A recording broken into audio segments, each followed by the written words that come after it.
Bueno, buenas noches a todos. Vamos a hablar sobre libros y papeles del comerciante.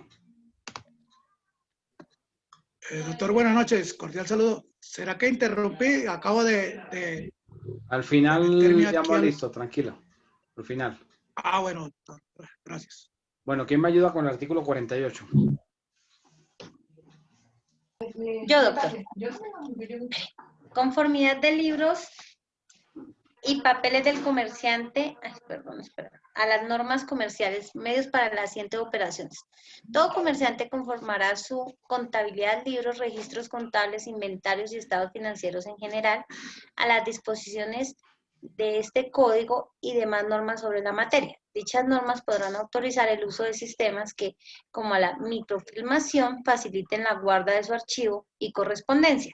Asimismo, será permitida la utilización de otros procedimientos de reconocido valor técnico contable con el fin de asentar sus operaciones siempre que facilite el conocimiento y prueba de la historia clara, completa y fidedigna de los asientos individuales y el estado general de los negocios. Ok. Listo. Entonces, la contabilidad que va a llevar el comerciante sería, si quiere, o sea, sería, ¿ustedes consideran como algo voluntario? O,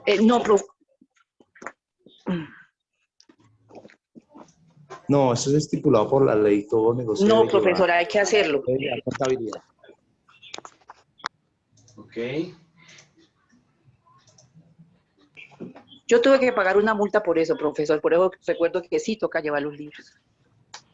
Entonces miremos que esa información que va a tener el comerciante, esa información, dice la norma, que sea fidedigna. ¿Qué significa que sea fidedigna? ¿Qué creen ustedes o qué entenderían por el término fidedigno? Profesor, Exacta, que sea que sea verdad. exacta, Que sea real, Que sea real. que sea que real. no sea mentira. Exacto. Que copie la realidad, ¿no? Que no haya dudas sobre, la contabilidad. ¿Qué creen ustedes que pudiese generar dudas?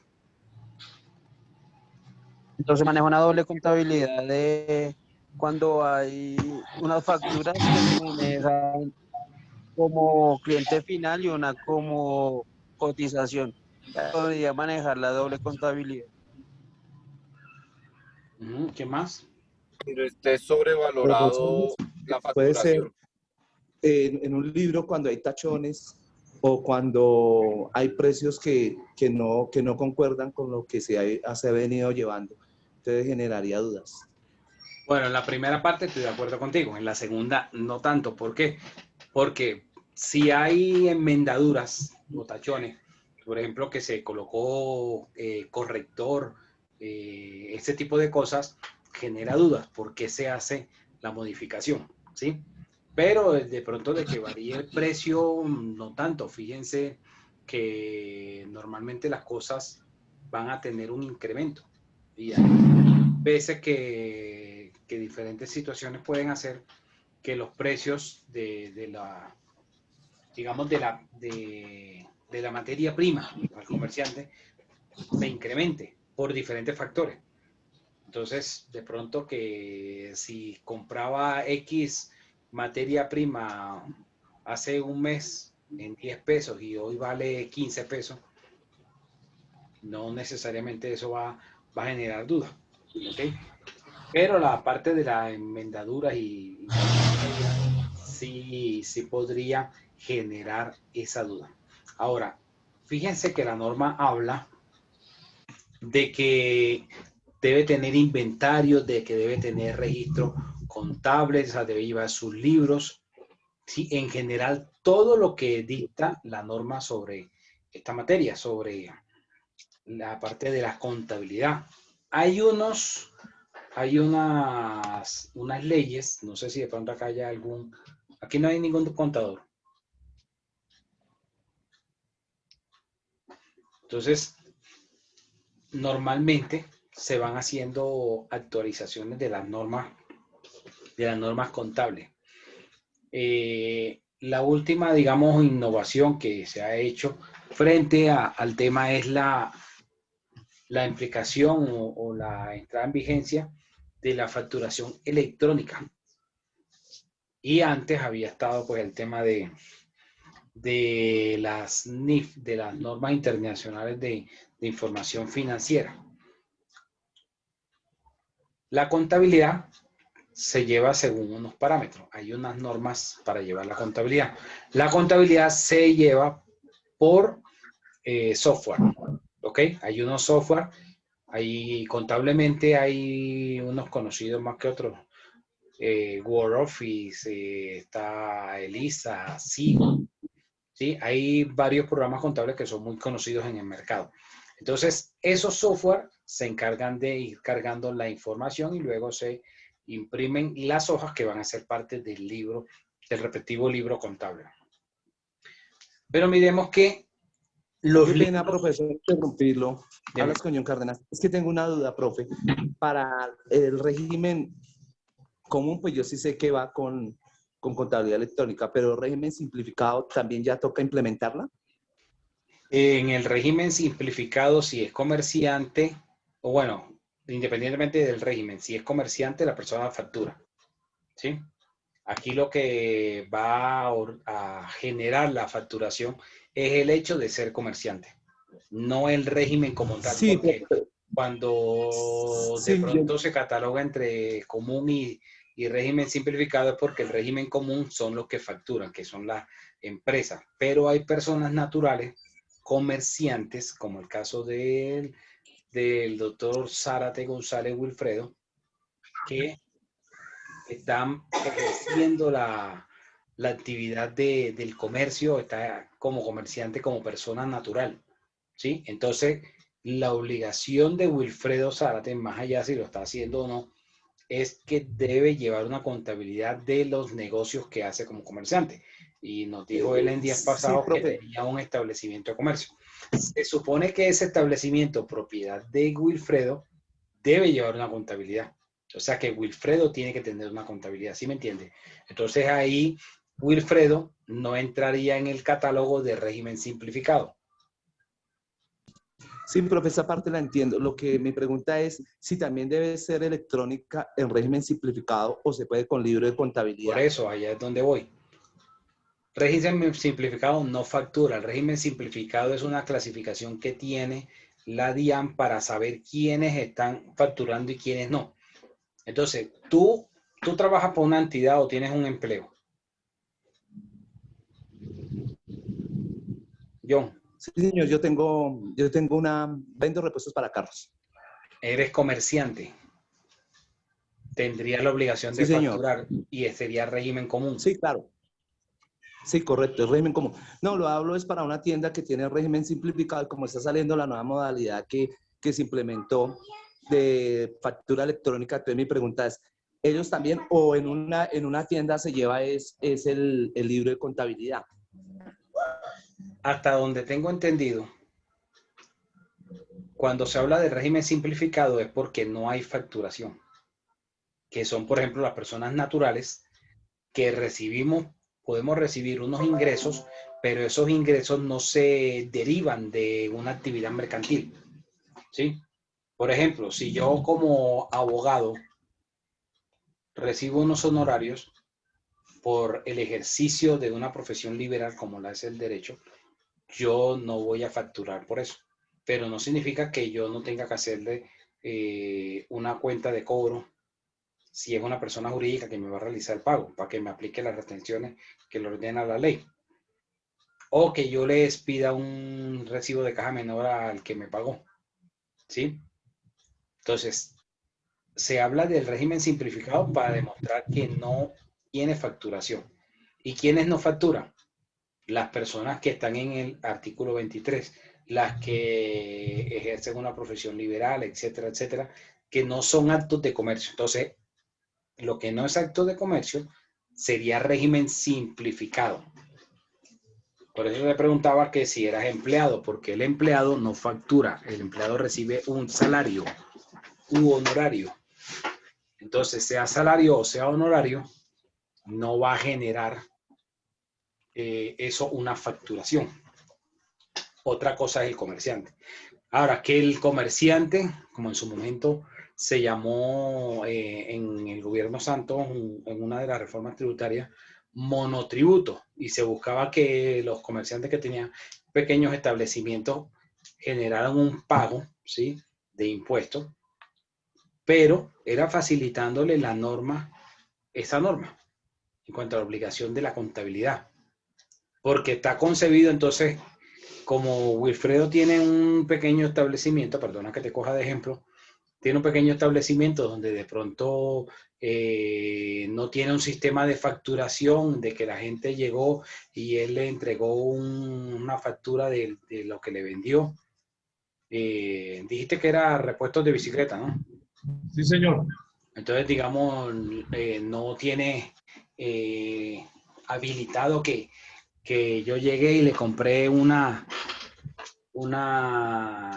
llanta para la bicicleta, entonces genere la respectiva factura.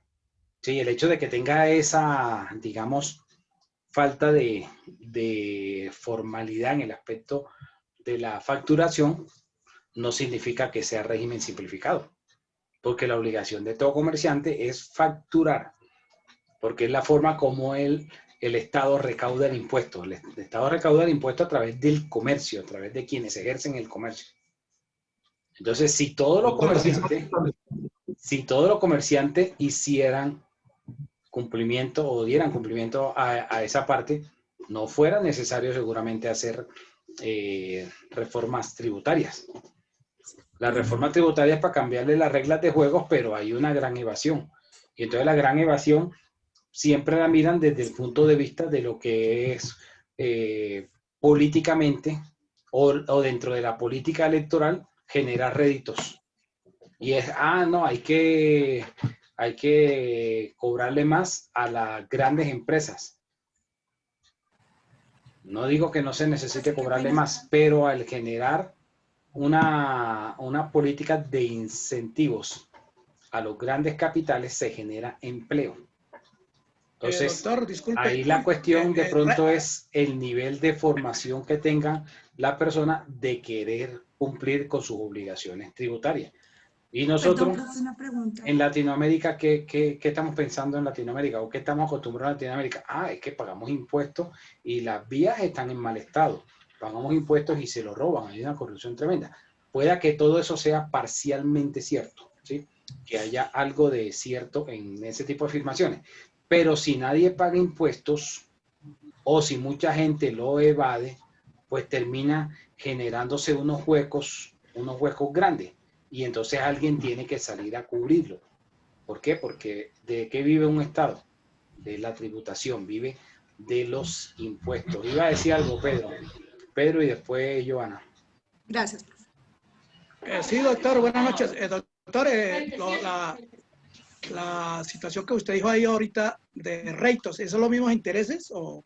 Sí, por eso. O sea, que tienen intereses electorales. Réditos, ¿cierto? Rédito. Rédito.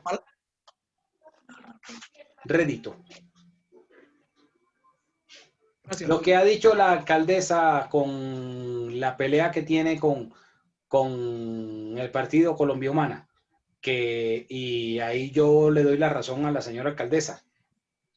O sea, están generando unos intereses políticos, sublevando y haciendo que la gente se mantenga ahí en un estado, digamos, de descontento, y nadie dice que no tengan derecho a reclamar o a querer que las cosas cambien, pero la forma como lo están haciendo es lo cuestionable, ¿sí? Entonces, a eso, o sea, esos réditos o esos intereses políticos, quienes están detrás de eso es lo cuestionable. No es tanto la gente que proteste o que haga las reclamaciones, las cuales muchas pueden ser justas, sino es los intereses electorales que hay detrás de eso, que utiliza para eso, ¿sí? Entonces, así es exactamente en el tema de impuestos, en el tema tributario. En el tema tributario es muy, muy fácil decir, sí, cobrenle a las empresas que más tienen. Pero las empresas que más tienen son las que más generan empleo. Fíjense que era la política o una de las cosas que dentro de su plan de gobierno presentó Donald Trump, y era que había que bajarle los impuestos a las grandes empresas, ¿sí? Y eso todo el mundo decía, eso es algo absurdo, no debería ser, porque políticamente no era lo correcto. Y la economía le dio la razón al señor Trump. Se demostró que se recuperaron muchísimos empleos, que bajó el desempleo y que generó mayor riqueza en la población en general. Entonces, no era quizás lo políticamente correcto porque no era lo que la gente quería escuchar, pero después el tiempo, en el corto plazo, hasta antes que llegara la pandemia, le demostró que el señor Trump tenía toda la razón en su política que tenía frente a la generación de empleo y frente al esquema tributario, frente a la recaudación de impuestos. Ahora, ¿por qué esto? Yo sé que esto es un tema espinoso, lo reconozco, es un tema espinoso, pero si uno analiza, todos los países se pelean la inversión extranjera. Entonces, hay unos inversionistas en muchas partes del mundo que están pendientes de ver las facilidades que le puedan dar los respectivos gobiernos para ir y llevar sus inversiones. Y un comerciante que lleva una inversión, pues espera obtener una utilidad, una ganancia, no va a llevar a realizar una inversión para tener pérdida. Ningún comerciante piensa de esa forma en ninguna parte del mundo. Entonces, cuando se habla de hacer exenciones tributarias, de darle ciertos beneficios a determinados sectores, es para que se haga inversión en ese, a través de esos sectores, y se genere empleo. No solamente se recaude impuestos, sino que se genere empleo. Porque quizás ustedes habrán escuchado que a la gente no hay que regalarle pescado, hay que enseñarla a pescar. Pescar. Eso en castellano, en criollo, ¿qué significa? Que es mejor generar una política de generación de empleo que estar dando tanto subsidio, porque se malacostumbra entonces que quiere que todo el tiempo el Estado esté subsidio, subsidio, subsidio. ¿Y de dónde sale el pago de los subsidios? De los impuestos, ¿sí? De la carga tributaria. Eso no es que el gobierno tiene una fábrica de hacer papel y entonces imprimamos más billetes y démosle más plata a todo el mundo para que todo el mundo tenga más plata. Eso es algo macombiano, ¿sí? Entonces, dentro de esa lógica es donde viene esa parte de la formalidad del comerciante. Entonces, la formalidad del comerciante muchas veces se piensa o se concibe exclusivamente de las empresas que son micros o que son pequeñas o que son grandes empresas, pero no se piensa en las micros o en las empresas familiares, o sea, las que son muy pequeñitas, que tienen menos de 10 trabajadores, que la mayoría son del mismo núcleo familiar. Entonces, pues, ese tipo de empresas no debería aplicársele la misma norma, la misma ley. Pues doctor, lo que sucede es que las multinacionales sí están exentas de una u otra forma de los porcentajes o de los beneficios. Ellos tienen beneficios tributarios. Esas multinacionales que vienen y bueno, se llevan el dinero, si bien es cierto, generan empleo. Pero ahora usted sí me hizo volver la cabeza, doctor, porque si tenemos que facturar, yo tengo una pequeña actividad comercial, yo diría que tengo un promedio de ventas de 200 diarios, 180 diarios, un ejemplo, 6 millones al mes, y si ahí tenemos que facturar a eso, pues le analizamos de que pagamos el impuesto del registro mercantil, que es anual, que en el caso mío son 160 que no fallan. Entonces uno dice, ¿por qué las multinacionales sí están exentas de ese impuesto? Esa es la pregunta. Entonces, ahora yo tengo que facturar. Profe. Tengo que facturar con una pequeña economía, un negocio donde trabajan, son mis 2 hijos, somos 3 los que trabajamos, pues se pone uno a echar cabeza, ¿no?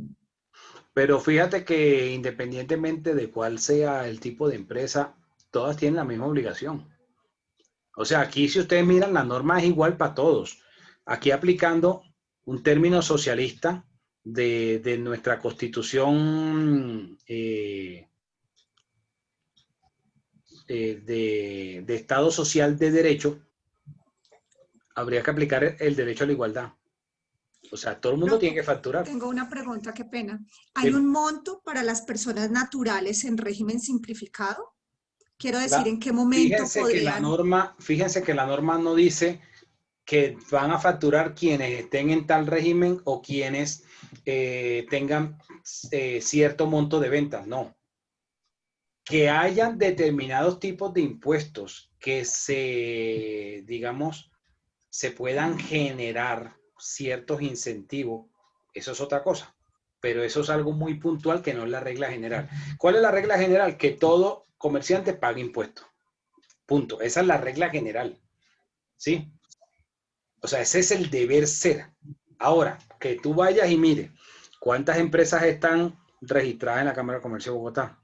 De esas que están registradas en la Cámara de Comercio de Bogotá, ¿cuántas están cumpliendo con esta obligación de llevar la contabilidad? Y llevar la contabilidad no es porque la Cámara de Comercio llegue y toque la puerta y les diga, señores, establecimiento bicirepuesto, ustedes están llevando contabilidad. No, porque la Cámara de Comercio no es una entidad pública.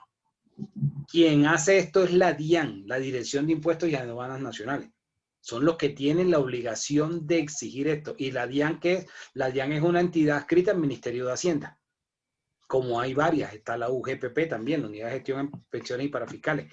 También la UIAF, la Unidad de Investigación y de Averiguación Financiera. ¿Sí? Entonces, la DIAN es la que debe perseguir al comerciante para que cumpla. ¿Cuánto recauda la DIAN en impuestos al año? Alrededor de 100 billones, 90 a 100 billones en impuestos al año. ¿Cuánto deja de recaudar? También varios billones. ¿Por qué pueden dejar de recaudar? Por múltiples factores. Pero entonces es mucho más fácil hacer mella o decir, es que la DIAN le está devolviendo impuestos, parte del IVA a X empresa que es de Pepito Pérez. Esa es la ley. Y si es la ley, ¿cuál es el problema? Que se cumpla con la norma. Que la ley sea, digamos, socialmente aceptable para algunas personas o no, vaya y venga. Pero es la ley. ¿Sí? Que esté ajustada a la realidad social o no, pero es la norma. Entonces, cuando la DIAN hace devoluciones de IVA, se las hace bueno, la norma contable dice en general que la DIAN puede devolver impuestos. Vaya y miren si en la vida real la DIAN le devuelve impuestos a las personas naturales. No le devuelven. O sea, le mandan una auditoría y le encuentran algún pecado. Le encuentran el quiebre en alguna cosa para pegarse de ahí y decir que no puede porque no cumple con tal cosa y tal. Y hasta ahí ya llegó la solicitud. Mientras que en las personas jurídicas sí procede con mucha más facilidad la devolución del IVA. Y hay todas unas reglas que, bueno, nosotros no tenemos por qué llegar a estudiarlas porque eso es de contaduría, ¿sí? Eso es soporte de la carrera de contaduría. Pero ¿por qué lo menciono? Lo menciono para quitar del imaginario que está bien que los pequeños comerciantes, los tenderos de los barrios, las pequeñas peluquerías, estos pequeños negocios no paguen impuestos. Porque ese es el imaginario. O sea, dentro del colectivo se justifica, no, como son del barrio, entonces hay un pequeño grado de informalidad. Entonces, está bien que no declaren ningún tipo de impuesto ni paguen ningún tipo de impuesto. Pero fíjense que la regla debería ser para todo el mundo. Y entonces si uno comparara un establecimiento según los cálculos que dice Wilfredo, seamos más modestos, no pongamos que 6 millones, pongamos que 5 millones genere de ingresos. Estamos hablando que son 60 millones al año. Ustedes comparen la DIAN cuando toma y en diciembre cambia los porcentajes para la declaración de renta del año siguiente. Entonces, pega uno el brinco cuando dice, ay, entonces las personas que los trabajadores que reciban un salario por debajo de, por encima de 3 millones de pesos, ya tienen que declarar renta y ponen eso, el grito en el cielo. ¿Sí? Entonces, ¿cuánto se está ganando esa persona? 36 millones de pesos al año. Lo que pasa es que nosotros no hacemos cálculo de ingresos por año, sino es por mes. Y entonces, el que está recibiendo por ingresos 60 millones al año no está recibiendo más y está haciéndole conejo a la administración de impuestos. O sea, lo digo como para que vean la magnitud del asunto. No se trata de si hay impuestos buenos o impuestos malos. Impuestos son impuestos y los impuestos a nadie le van a gustar.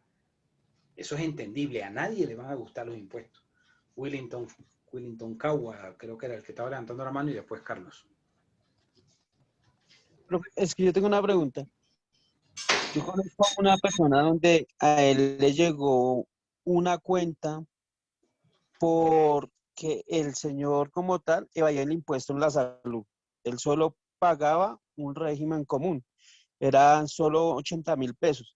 Ya a él le llegó una cuenta por casi 55 millones de pesos porque hubo un tiempo que él supuestamente él tenía que declarar sobre un monto que ellos lo rigen, comerciante y por ser de jurídico. Entonces no entiendo ahí qué se puede hacer. Bueno, primero no sé a ciencia cierta las particularidades del caso que menciona, pero voy a explicarlo desde una generalidad. Y lo voy a explicar de la siguiente forma.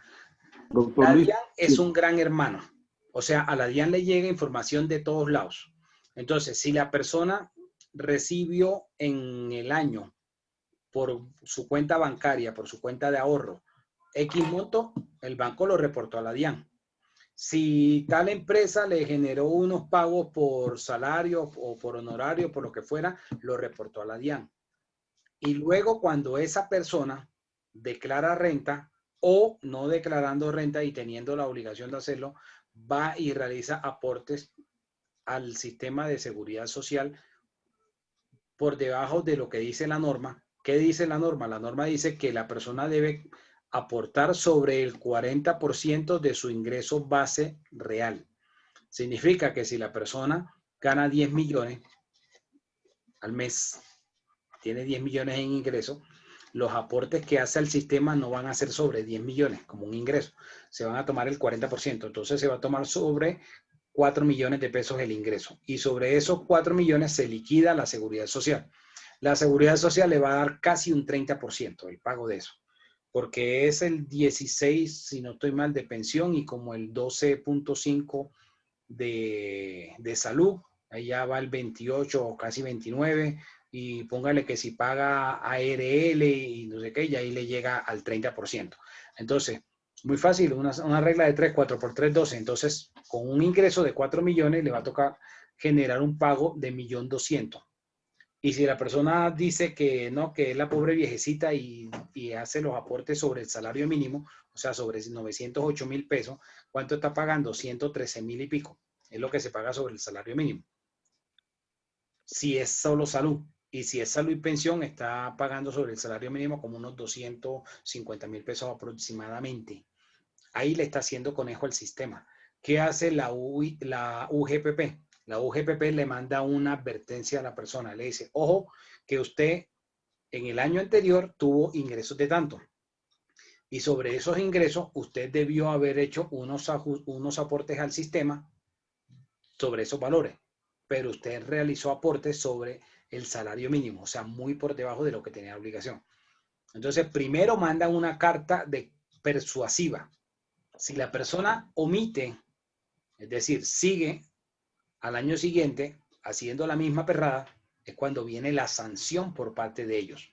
Pero al principio mandan como una advertencia, como decir, ojo, ojo porque usted tiene que hacer esto y no lo está haciendo. Y como que la advertencia. Entonces, no lo cumplió y es donde viene después la sanción por ese tipo de cosas. Eso es lo que sucede en términos generales frente a la UGPP. Pero repito, o retomo, el asunto es que la obligación es llevar la contabilidad, ¿sí? sea persona natural o sea persona jurídica. Ahora, es mucho más fácil para la DIAN detectar a la persona jurídica, porque la persona jurídica entonces está registrada, tiene unas instalaciones, tiene unos libros, pero entonces a la persona natural, sí, la persona natural a veces no está registrada, las alcaldías no cumplen lo que vimos en la norma, en la clase anterior, por estar ejerciendo el comercio sin estar registrado, ese tipo de cosas. Entonces le queda un poco más difícil a la DIAN perseguir a las personas naturales, así a hacerles el seguimiento, como si queda mucho más fácil a la jurídica. Carlos Díaz iba a decir algo. Sí, señor, buenas noches. Levantando la mano, dime. Profe, bueno, lo que usted está diciendo es la teoría, pero en realidad en Colombia, ¿qué es lo que veo que está pasando? Un ciudadano gana 4 millones promedio, digamos, y tú dices que debe cancelar renta de 1.200.000. ¿A qué se debe, por ejemplo, que personas que se encuentran como servidores públicos, por ejemplo, los congresistas, que presentan declaración de renta de 0 pesos, Marta Lucía Ramírez, digamos, que tiene un sueldo que seguramente tiene inversiones? Esos cargos tienen unos regímenes especiales, por eso su nombre indica régimen especial, como por ejemplo, podríamos pensar, ¿por qué quienes están en las Fuerzas Armadas se pensionan a los 25 años? Porque están exponiendo la vida y esas son las reglas especiales para los que lo hacen, ¿sí me entiende? Hay unos regímenes especiales, pero esa es la excepción, esa no es la regla general en materia así global. Pero acá estoy hablando del comerciante. A eso es lo que voy, porque ellos no siempre han sido servidores públicos. Digamos, entre gobierno descansan un año y las declaraciones de renta de muchos, no estoy hablando, digamos, puede ser poner otro ejemplo, pero declaran 0. Me hago entender, cuando tienen inversiones, cuando perciben un ingreso alto, y así no sean servidores públicos, no pasa la vida en lo que usted está diciendo. Ojo, porque no estás analizando, y lo que tú dices, yo estoy hablando de peras y tú estás hablando de manzanas. Yo estoy hablando del comerciante y yo estoy criticando al comerciante. Yo no estoy criticando al político. Estoy hablando del comerciante como tal, de quien ejerce la actividad de comerciante, no de los políticos. Los políticos hablan mucha cháchara y siempre van a sacar normas para tratar de tener regímenes y estar cubiertos. Doctor Hilario. Y tú podrías ver, bueno, por ejemplo, personajes como Gustavo Petro, que no se ha ganado miles y miles de millones, tiene una casa que vale como $1 millón o 2 millones. No sé cómo lo obtuvo. No sé, se ganaría un baloto, alguna vaina. Pero no estoy hablando de comerciante. Y comerciante es el que ejerce la actividad. Y, por ejemplo, le pongo el ejemplo, Gustavo Bolívar, él es cineasta, ¿cierto? Y él decía que pagó 1.500 millones en impuesto de renta ejerciendo su actividad de comercio. Y siendo senador de la República pagó 1.500 millones en el año 2018. Entonces, ¿por qué no vemos eso reflejado en un, no sé, Peñalosa o Álvaro Uribe? ¿Por qué vemos unas declaraciones de 0? Y otras personas sí pagan 1.500 millones. Yo sé que es la sección, pero mira que ellos son políticos, y aquí estoy hablando de la norma que rige al comerciante. Sí, pero correcto, yo no estoy hablando también de políticos, estoy diciendo en sus momentos de comercio, Álvaro Uribe en este momento, ¿qué es?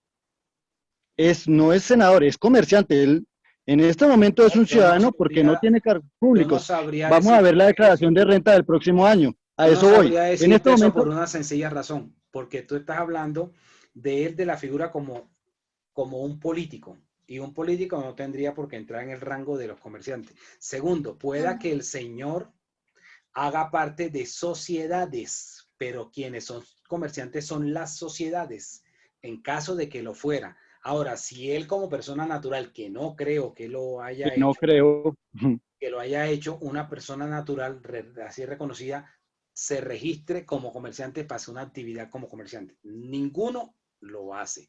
Entonces yo estoy hablando del comerciante y estoy criticando es al comerciante, no estoy criticando a los políticos. Y yo también estoy refiriéndome al comerciante. De pronto puse ese ejemplo, pero hay comerciantes, digamos en San Andresitos, yo trabajo en San Victorino, que son importadores, que muchas cosas pasan y no pagan impuestos. Esa parte es lo que, pues, me parece curioso.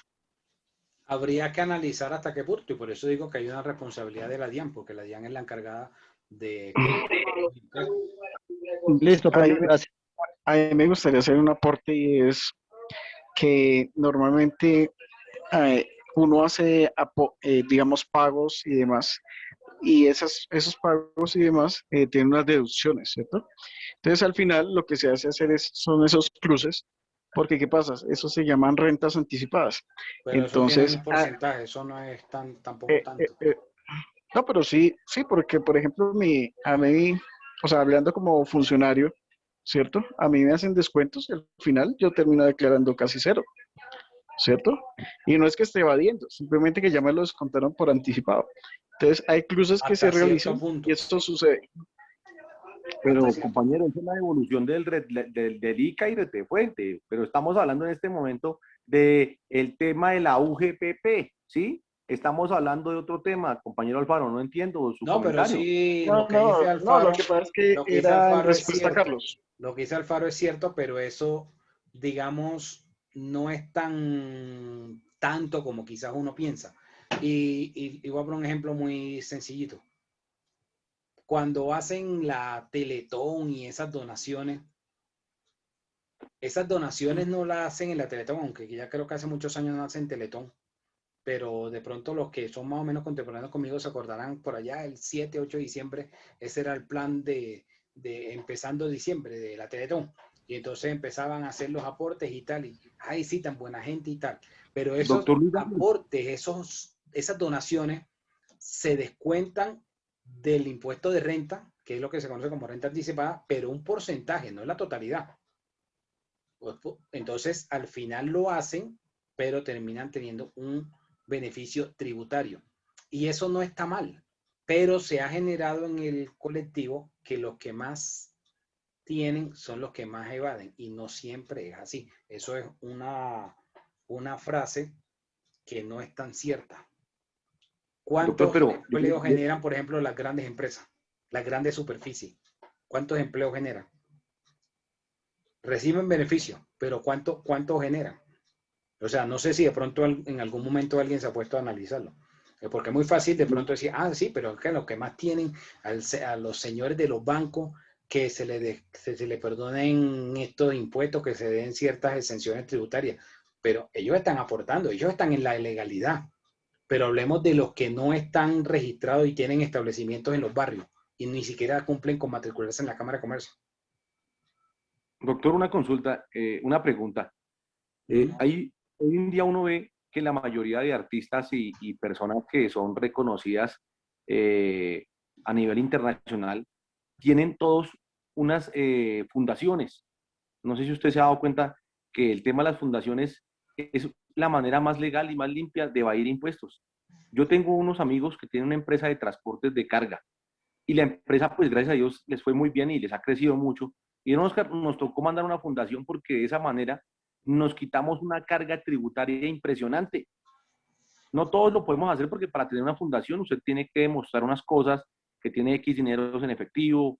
Bueno, es un tema bien, montar una fundación no la monta cualquiera, es para alguien que tenga dinero, pero es la manera más limpia que usa todo el mundo hoy en día para no pagarle impuestos al país. Eso es en este momento eso ya no es tan cierto, porque ya hace un par de años se cambió la normativa y las fundaciones empezaron a tener una mayor cantidad de vigilancia. ¿Por qué? Porque muchos estaban pensando de esa forma y la DIAN lo detectó, ¿sí? Y entonces empezaron a buscar hasta que se cambió la norma y ya eso no venía sucediendo. Que hace 5 o 10 años atrás lo pudieran haber hecho, seguramente, pero hoy ya no sucede. Entonces, cada vez van detectando ese tipo de cosas y pues van aplicándose, digamos, los correctivos. Pero a lo que iba con el aporte inicial era que la contabilidad es obligación de todos. Y estoy hablando de todos los comerciantes, ¿sí? Y entonces, miren que la norma nos habla de un concepto de libros de comercio. Y en los libros de comercio debe estar todas esas operaciones, todas las actividades que hace el comerciante. El comerciante debe tener un registro de todas las operaciones que hace, tanto de lo que compra, ¿sí? y de lo que le debe a sus proveedores, de lo que vende, o sea, entonces cuando vende estamos hablando de lo que factura vendiendo, de lo que le paga a sus trabajadores, de la seguridad social, del pago de impuestos. O sea, tiene que ser organizado el comerciante. Hay unos requisitos para la contabilidad. Y los requisitos para la contabilidad es que sean en el idioma castellano, que sea por sistema de partida doble. ¿Qué significa que sea sistema de partida doble? El debe y el crédito, o el debe y el haber, ¿sí?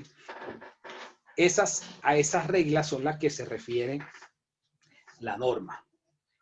Que hay unas obligaciones del comerciante de guardar la contabilidad, todos esos comprobantes que hacen parte de la contabilidad. La contabilidad, ¿cómo se conforma? La contabilidad se conforma con dos cosas muy básicas y son los comprobantes de ingreso y los comprobantes de ingreso. Los comprobantes de ingreso, como su nombre le indica, es lo que le ingresa. ¿Y cómo recauda o cómo recibe ingresos el comerciante? A través de la factura. Cuando está ejerciendo su actividad y expide factura, entonces está recibiendo un ingreso por la actividad que hace. ¿Y cuál es el egreso? Lo que sale.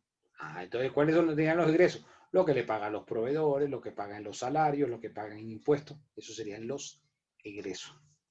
Que hay unos software como los que mencioné hace un rato, y esos software pues ya se encargan de sacar, digamos, como más detallada la información. Pero es una obligación del comerciante tener esos software. O sea, todo comerciante tiene que tener un contador, mejor dicho. No es que el comerciante va a buscar el contador para que le haga la contabilidad una vez al año, o cada 6 meses, o cuando la DIAN lo visitó. No, tiene que tener un contador ahí de cabecera, o sea, que le esté constantemente manejando todo el tema de su contabilidad, porque es lo que va a reflejar el estado real de su negocio. El comerciante es una persona profesional, o sea, significa que vive de eso, que a eso es lo que se dedica, que no sabe hacer otra cosa sino es ejercer su actividad de comercio. Entonces, si la persona lleva su contabilidad en orden, lleva las cosas bien, sabe si le está yendo bien o le está yendo mal. Sabe si está teniendo utilidades o si está teniendo pérdidas. ¿Cómo va a saber si va a tener pérdidas si ni siquiera lleva una contabilidad? Porque es que la contabilidad tiene toda una cantidad de reglas. Es toda una ciencia. Y de ahí que es una carrera regulada por la ley 43 del 90 o 93 por allá, de principios de la década del 90. Entonces, la norma dice que son obligaciones que tiene el comerciante. Miren que el artículo 53 habla de los comprobantes de contabilidad, de los conceptos, de lo que acabo de mencionar. El artículo 54 habla de la obligatoriedad. La obligatoriedad de guardar la correspondencia son 10 años. Ahora hablemos de los libros. ¿Qué libros debe tener el comerciante? Y aquí depende. ¿De qué depende? Si es una persona jurídica o si es una persona natural. Si es una persona jurídica, o sea, una sociedad, entonces va a tener la obligación de los siguientes libros. El libro de actas de asamblea de accionistas o junta de socios, o sea, del órgano mayor, del órgano máximo de la sociedad, que es donde están todos los socios. Esa sociedad o todas las sociedades se deben reunir por ley una vez al año, dentro de los primeros 3 meses, o sea, a 31 de marzo de cada año. Cada vez que se reúnan, deben hacer un acta de todo lo que ocurrió en la reunión. Y ese libro en ese libro debe quedar todo el registro de esas actas.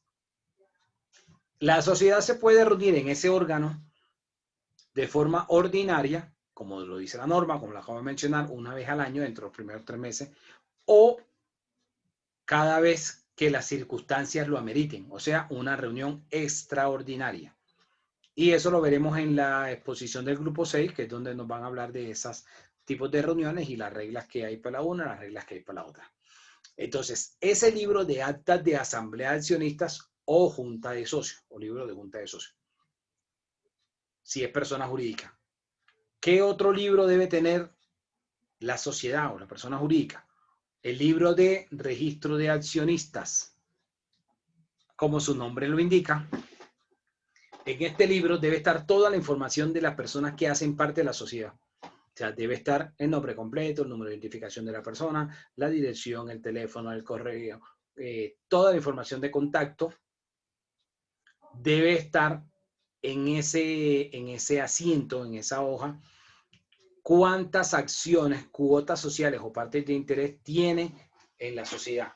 Es decir, esa persona hace parte de la sociedad, pero ¿cuánto tiene de participación en la misma? ¿Qué porcentaje tiene? ¿Cuánto valen esas cuotas? ¿Cuánto valen esas cuotas o acciones o partes de interés? ¿Qué número tiene? ¿Cuánto tiene en total?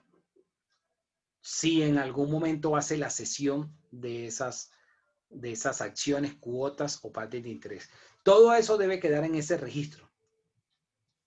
Entonces debe haber un registro, es decir, mínimo una hoja por cada socio. Ese se llama el libro de registro de accionista. Si estamos hablando de una sociedad anónima, la sociedad anónima, solo por el hecho de ser sociedad anónima, la ley dice, o el Código de Comercio dice, que debe tener un órgano que se llama junta directiva. Es la única sociedad que debe tener obligatoriamente junta directiva. Las demás pueden tenerlo si quieren, no es una obligación, pero para la anónima sí lo es. Entonces, este órgano llamado junta directiva también debe tener un libro de actas y se va a llamar entonces libro de actas de junta directiva. Cada vez que se reúna la junta, entonces ya los socios en sus estatutos van a establecer si la junta directiva se va a reunir mensualmente, si se va a reunir cada 2 meses, cada 3 meses, cada 6 meses, una vez al año, cada cuánto. Entonces, va a haber un libro donde se va a registrar las actas de ese órgano, de esa junta directiva. Así como está el libro de las actas de asamblea de accionistas o junta de socios. Esos son los libros sociales, ¿sí? Pero aparte de esos libros sociales, hay 2 libros que son contables, que son obligatorios. ¿Cuáles son los 2 libros contables obligatorios? Libro diario, como su nombre lo indica, va a quedar toda la operación que hace diariamente el comerciante. De ahí la necesidad de tener la contabilidad, porque así va a saber lo que diariamente está pasando. Y va a quedar el registro en ese libro. Por eso se llama libro diario. Y el otro libro, que es obligatorio, el otro libro contable para las personas jurídicas, va a ser el libro mayor y balances. Como su nombre lo indica, en ese libro van a quedar registrados los balances. Ahora, la norma dice que la persona jurídica o que el comerciante, esa persona jurídica, debe hacer un balance a 31 de diciembre del año anterior. Entonces recuerden que dije, ¿cuándo se reúne la sociedad de forma ordinaria? En marzo.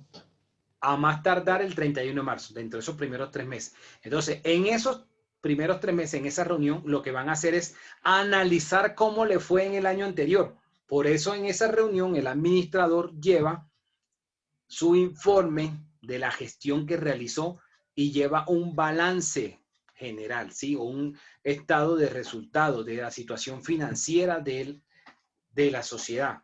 Entonces van a ver si está arrojando utilidades o está arrojando pérdidas. Si está arrojando utilidades, se va a ver cuánto hubo de utilidades y sobre esas utilidades ya en la sociedad, en esa reunión, tomará la decisión si hay lugar a repartir esas utilidades. Porque una cosa es que hayan utilidades y otra cosa es que haya que repartirla. Son 2 cosas completamente diferentes. Pareciera que estuvieran ligadas, pero no. Si en el año anterior, en el ejercicio anterior, se dieron utilidades, pero en la reunión ordinaria, por mayoría calificada, no se aprueba el reparto de las utilidades, no hay lugar a ordenar el reparto de las utilidades. Y voy a poner un ejemplo que seguramente ustedes lo habrán visto en la televisión, y es Ecopetrol. Ecopetrol es una sociedad anónima. Es cierto que es una sociedad de economía mixta, que el gobierno nacional tiene como el 80% de participación, es decir, es el accionista mayoritario, y es el que pone las condiciones. Pero en la forma de gobierno, la forma de hacer la actividad, se rige por el derecho privado y actúa como una sociedad anónima cualquiera. Entonces, ustedes no sé si han visto que a veces en las noticias dicen, Ecopetrol tuvo utilidades el año pasado de tanto y van a aprobar repartos de utilidades a los accionistas. Pero si el gobierno, que es el que tiene mayor porcentaje en la empresa, dice, no hay lugar a repartir utilidades este año, entonces siempre, socio accionista mayoritario.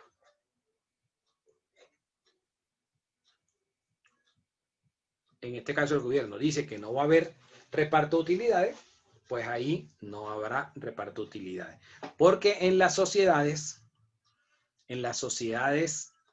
comerciales, el que tiene plata marranea, como diría el dicho popular.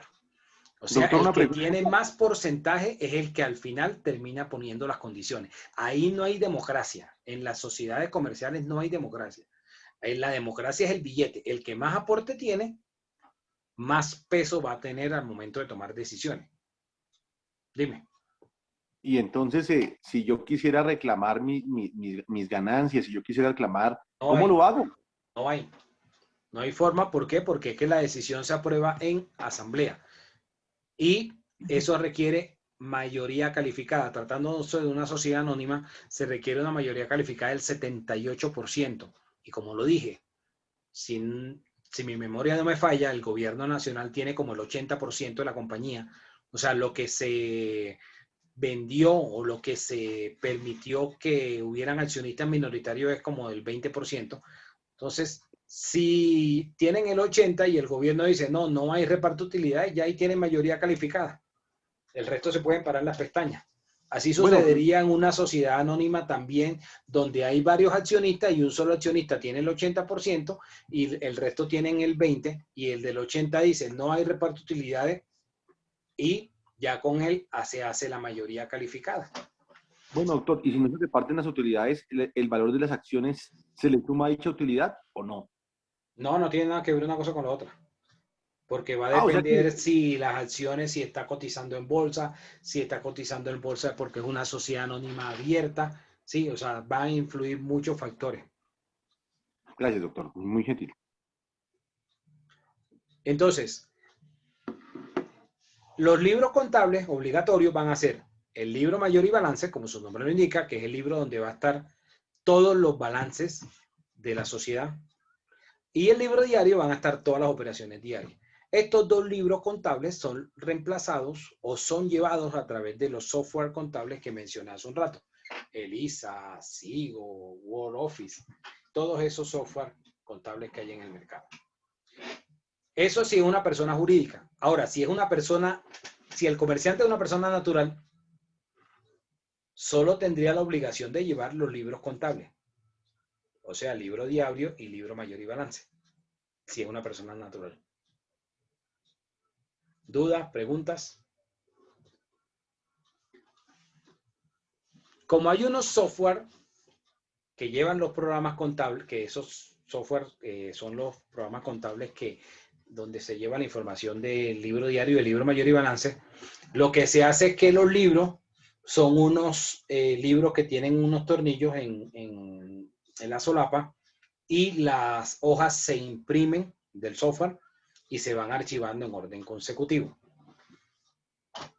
Era obligación, y digo que era en tiempo pasado, era obligación que los libros contables se llevaran a inscribir en la Cámara de Comercio, en el registro mercantil, y entonces le colocaban un sello en cada hoja. ¿Qué significaba? Que esa era una hoja auténtica. Entonces, si el comerciante se le dañó la hoja 15, esa hoja no la puede tachar, o sea, no la puede arrancar del libro. Tiene que tacharla o decir anulado, lo que sea, y hacer la impresión en la siguiente hoja, en la que tendría el número 16, ¿sí? Pero eso en los libros contables ya se evitó o se eliminó esa inscripción en el registro mercantil. Entonces, esos libros contables del libro diario y libro mayor y balance ya no hay que llevarlo a la Cámara de Comercio. ¿Desde cuándo se eliminó? Desde el decreto 19 de 2012. ¿Qué libros se deben llevar a la inscripción en el registro mercantil? Los libros sociales. Repito, ¿cuáles son los libros sociales? El libro de actas de asamblea o junta de socios, libro de registro de accionista y el libro de actas de junta directiva si hay junta directiva en la sociedad. Esos libros sí son obligatorios inscribirlos en la Cámara de Comercio. La inscripción vale como 40.000 pesos de ambos libros, sean 2 o 3 libros. En esos libros, pues van a estar conformados por hojas removibles.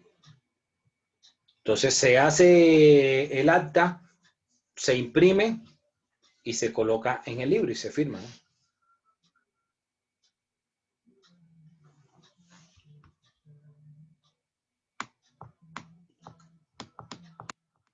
Hay unas prohibiciones sobre los libros de comercio. No sé si hay alguna otra pregunta sobre esto.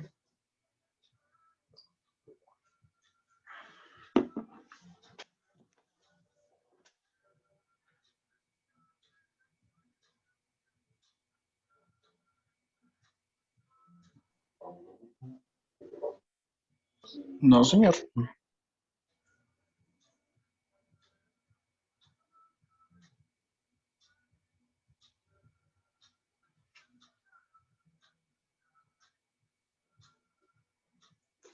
Ok.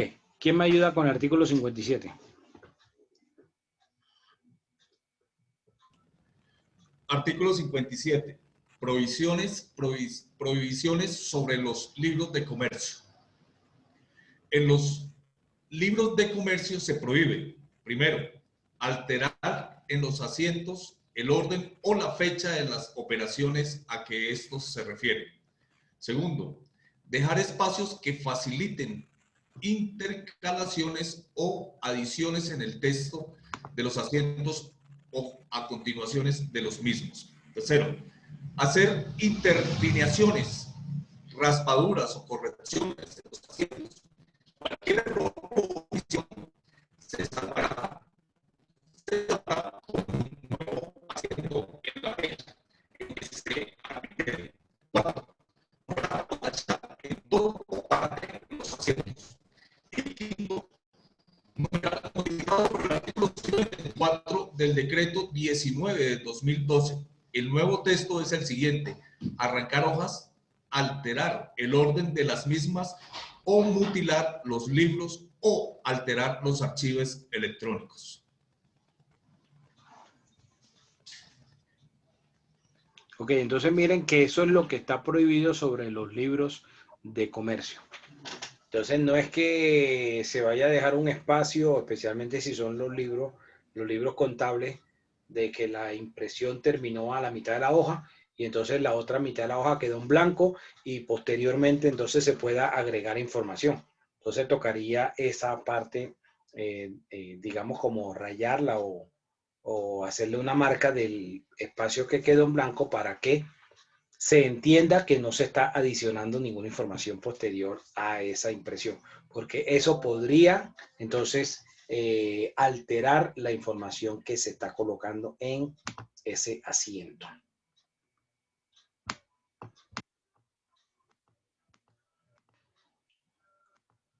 Artículo 58. ¿Quién me ayuda con el artículo 58? Artículo 50. Se lo dejo a otro compañero, doctor, que es que me fallan los ojos, la letra está muy pequeña. Aló. Profe, artículo 58. Sanciones por violaciones a las prohibiciones sobre los libros de comercio, a las obligaciones del comerciante y otras. Dice, sin perjuicio de las penas y sanciones establecidas en normas especiales, la violación a las obligaciones y prohibiciones establecidas en los artículos 19, 52, 55, 57, 59 y 60 del Código de Comercio, o el no suministro de la información requerida por las autoridades de conformidad con las normas vigentes, o el incumplimiento de la prohibición de ejercer el comercio, profesión u oficio proferida por autoridad judicial competente será sancionada con multa de 10 y 1.000 salarios mínimos legales mensuales vigentes, atendiendo criterios de necesidad, razonabilidad y proporcionalidad. La multa será impuesta por la Superintendencia de Sociedades o del ente de inspección, vigilancia o control correspondiente, según el caso, de oficio o a petición de cualquier persona.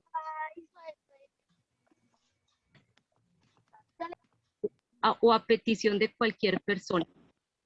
Yo le dije que no nos podemos comer los deditos.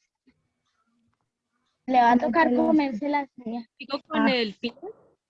Y dice que, como así. Maris. Maris, por favor, el micrófono. Ya se lo apagué, sigue, sí.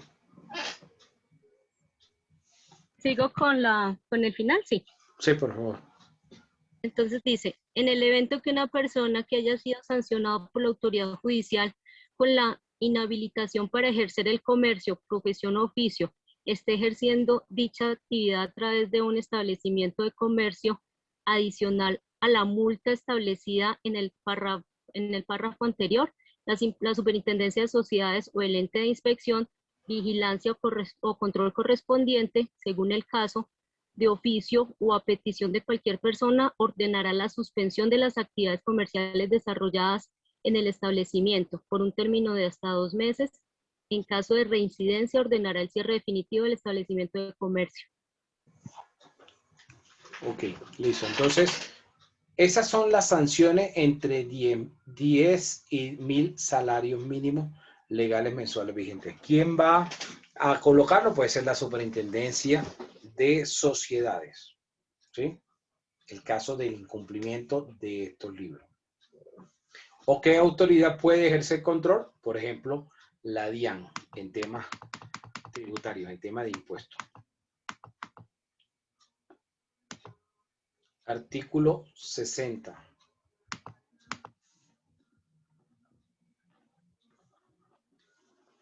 Artículo 60. Conservación de los libros y papeles contables. Producción exacta. Los libros y papeles a que se refiere este capítulo deberán ser conservados cuando menos por 10 años, contados desde el cierre de aquellos o la fecha del último asiento, documento o comprobante. Transcurrido este lapso, podrán ser destruidos por el comerciante, siempre que por cualquier medio técnico adecuado garantice su reproducción exacta. Además, ante la Cámara de Comercio donde fueron registrados los libros, se verificará la exactitud de la reproducción de la copia y el secretario de la misma firmará acta en la que anotará los libros y papeles que se destruyeron y el procedimiento utilizado para su reproducción.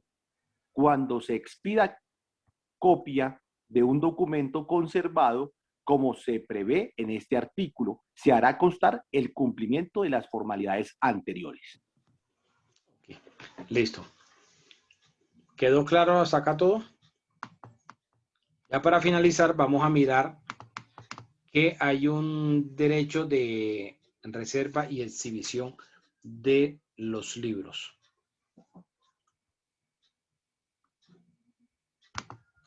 El derecho de reserva y exhibición de los libros se refiere cuando hay, digamos, demandas, hay pleitos entre los comerciantes y entonces pues se van a basar en lo que están en los libros, porque se supone que los comerciantes están cumpliendo con sus obligaciones. Acuérdense de las obligaciones que establece el artículo 19, que ustedes se lo aprendieron, que creo que salió una pregunta de esa en el parcial. Entonces, como está cumpliendo el comerciante, se supone que lleva la contabilidad y que tiene unos libros. Y esos libros, es decir, la información que está en esos libros, va a ser utilizada en un pleito o en un proceso. Entonces, hay unas reglas frente a la eficacia probatoria de la información que esté en esos libros. Esas reglas fueron modificadas. El artículo 68 fue modificado por el Código general del proceso. Ya voy aquí a poner el código general.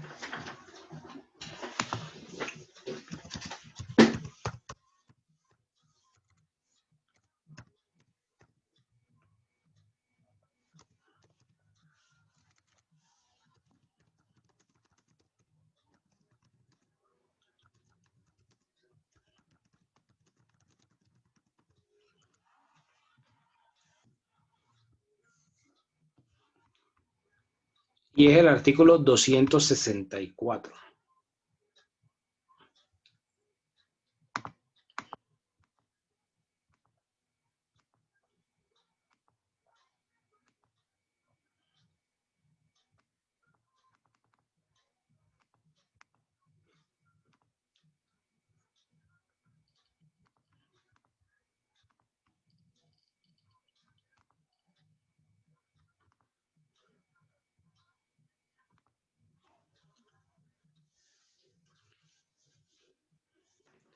Este artículo 264, pues ahí establece sobre los libros y papeles del comerciante que van a tener plena prueba contra él. Entonces va aquí a hablar de que, bueno, qué sucede en el evento en que los libros que un comerciante está llevando tienen una información frente a una operación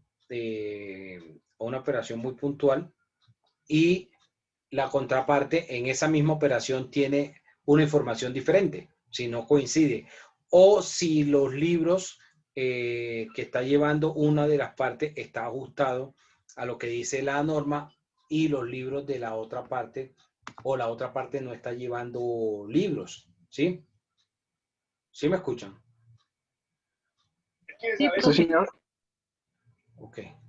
Que me dio la sensación que estaba como que ahí pixelándose la imagen. Bueno, entonces, y finalmente en ese artículo 264 se habla, como lo dijo por allá un compañero al inicio de la clase, y es en la doble contabilidad. ¿Cuándo hay doble contabilidad?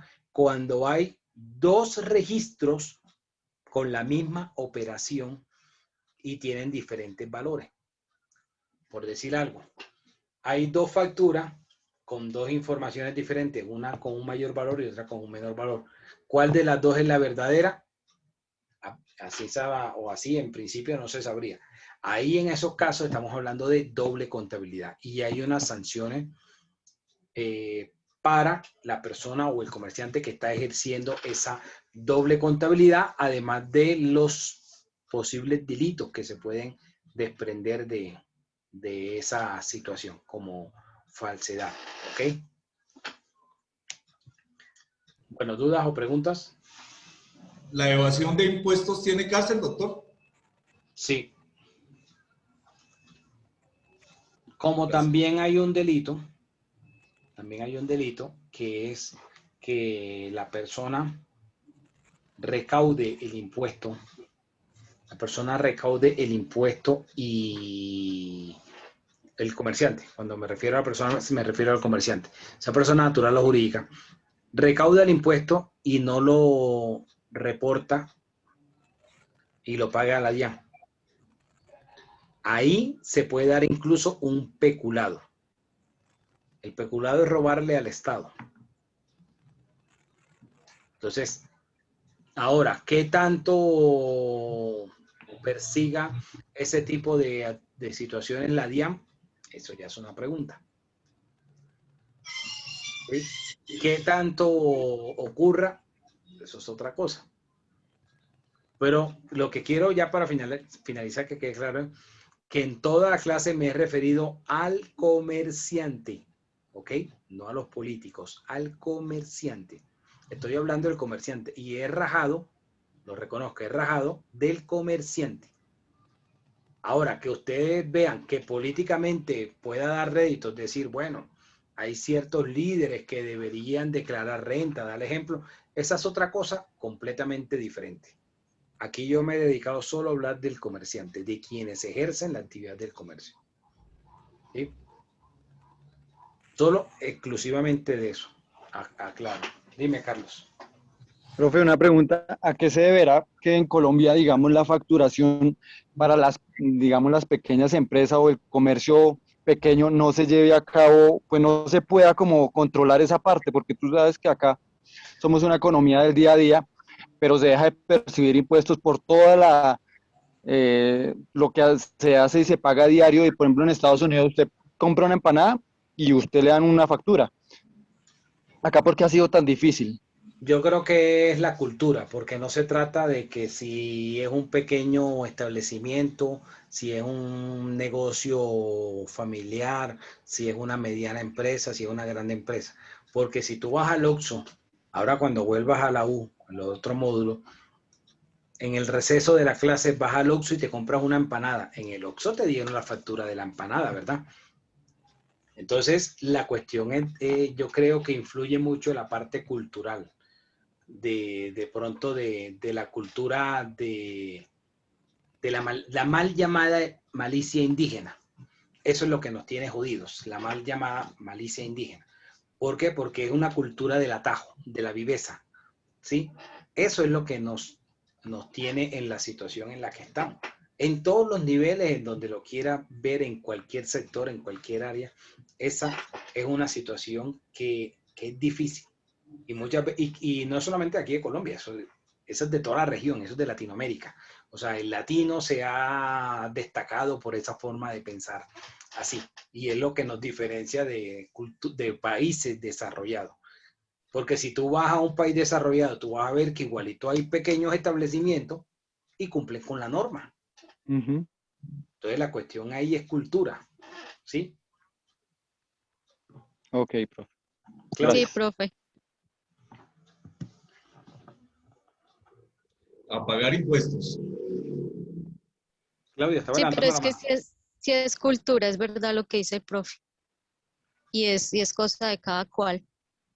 Es costumbre también. Y no es solamente Colombia, eso es toda la región, eso es toda Latinoamérica, y por eso la diferencia entre los países de Latinoamérica y los países europeos y Estados Unidos o Canadá. Esa es la diferencia. Si ustedes lo analizan, todos los latinos pensamos de la misma forma.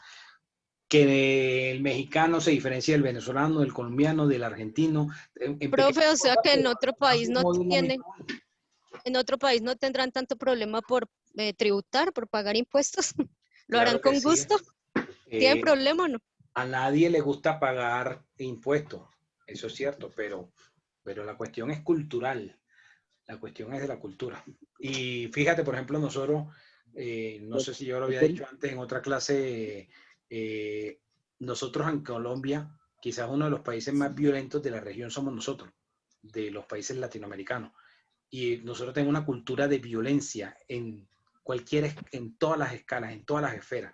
Y puede llegar que sea y se desarticula un grupo y después al poquito tiempo llega y surge otro. Y eso lleva ya décadas, o sea, es una cuestión que viene como de cultura. Entonces, si uno compara hace un siglo, la Primera Guerra Mundial en Europa, la Segunda Guerra Mundial, o sea, las barbaridades, las atrocidades, pero ellos como sociedades evolucionaron, no se quedaron ahí en la violencia. Y fíjense que no volvieron a ver esos conflictos de esa magnitud. Ellos como sociedades pudieron salir adelante. ¿Por qué nosotros no podemos avanzar en esos aspectos? O sea, llevan décadas en una situación, se desaparece un grupo y después surge otro. O no se termina de desaparecer ese y ya están uno apartándose para armar otro y cambiar el brazalete. Entonces, es algo que si uno lo mira en la historia del país, en 80 años quizás de existencia, de los últimos 80 años de nuestra vida republicana, yo me atrevería a decir que el único periodo que hemos tenido paz fue durante la dictadura de Gustavo Rojas Pinilla, del 53 al 57. El resto hemos tenido episodios de violencia. Lo que pasa es que cuando uno no lee la historia, uno piensa que los grandes males de este país es el señor Álvaro Uribe, y resulta que cuando uno mira la historia, el Álvaro Uribe queda en pañales. O me dirán los que son un poco mayores que yo y habrán escuchado sobre el gobierno de Turbay Ayala. ¿Por qué Pablo Escobar y el M-19 le secuestraron a Diana Turbay, a la hija? Porque ese señor sí tenía un temperamento más fuerte que el de Álvaro Uribe. Ese señor gobernó 3 años con estado de sitio. De los 4 años de su periodo presidencial, 3 años gobernó con estado de sitio, ¿sí? Donde no había respeto por los derechos humanos y no habían libertades durante ese gobierno. Estoy hablando de la década del 70, del año 78 al año 82. Entonces, cuando uno empieza a mirar ese tipo de cosas, dice, no, realmente el problema es cultural. El problema no es que llegue un personaje en la historia y sea cuestionable por X, Y, Z cosa. La cuestión es la forma de pensar, lo que ya ha hecho mella en nuestra cultura violenta, sea el brazalete que sea. Ese es quizás algo que debemos como sociedad analizar. Yo no digo que la gente no proteste, tienen todo el derecho a protestar, pero una cosa es eso y otra cosa es ya llevar 2 meses afectando cuando se han hecho de las reclamaciones que eran justas al principio, hace 2 meses, porque a los 2 o 3 días el gobierno retiró la reforma y cambió el ministro y siguió la cuestión. Y es que no se puede pretender cambiar el país, los males que lleva de décadas, en cuestión de días o de meses. Entonces, ahí es donde quizás hay que hacer como el análisis como sociedad. Bueno, Claudia, que levantó la mano, y ya con Claudia termino para que Lady nos colabore con lo de los carnés.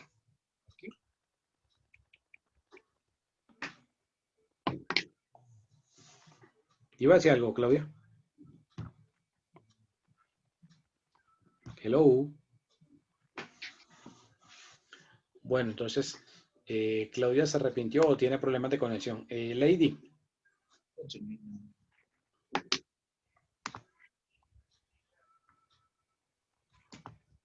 Lady Diana, ¿está conectada? No te escuchamos, Claudia. ¿Ustedes escuchan a Claudia? Yo no la escucho. No. No, señor. No tiene audio. Bueno. Entonces los problemas técnicos son de ella. Que mañana hace la pregunta, profe. Sí, ya leí. Lady, te veo conectada. ¿Sí me escuchas? Lady Diana.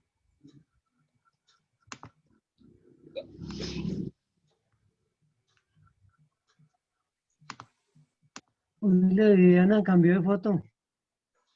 Doctor. Doctor, para finalizar, o sea, cuando un comerciante le dice a uno, con factura le vale tanto y sin factura le vale tanto, ¿es ilegal? Claro. Está incumpliendo con sus obligaciones. Si quiere, no, claro. Pero uno le dice, no, sin factura.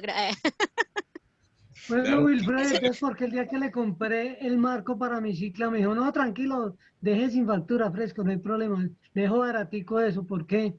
No Oiga, entiendo. Omar, ahí le tengo el billete falso, ¿no? Ahí todavía se lo tengo. Me mató. Profe, ¿le puedo hacer una preguntita que ya estoy terminando el apunte? Porque el artículo 264 está en el Código General del Proceso y los otros sí están en el Porque en el Código General se modificó ese artículo, el artículo 68 y algunos artículos del Código de Comercio. El 61. Como el Código General del Proceso es del año 2012 y el Código de Comercio es del año 71. Estamos en mora de actualizar el Código de Comercio. O sea, ok. No se hace actualización, sino que entra en el general del proceso, igual que pasa con el Código Civil, ¿no? Exacto, el Código Civil sí. Okay, bueno, tiene problemas Lady con el dispositivo. Bueno, Lady, si me puedes escuchar, entonces te agradecería que por el grupo, los que faltaron, te pudieran ir informando por el WhatsApp quienes no tienen el carnet.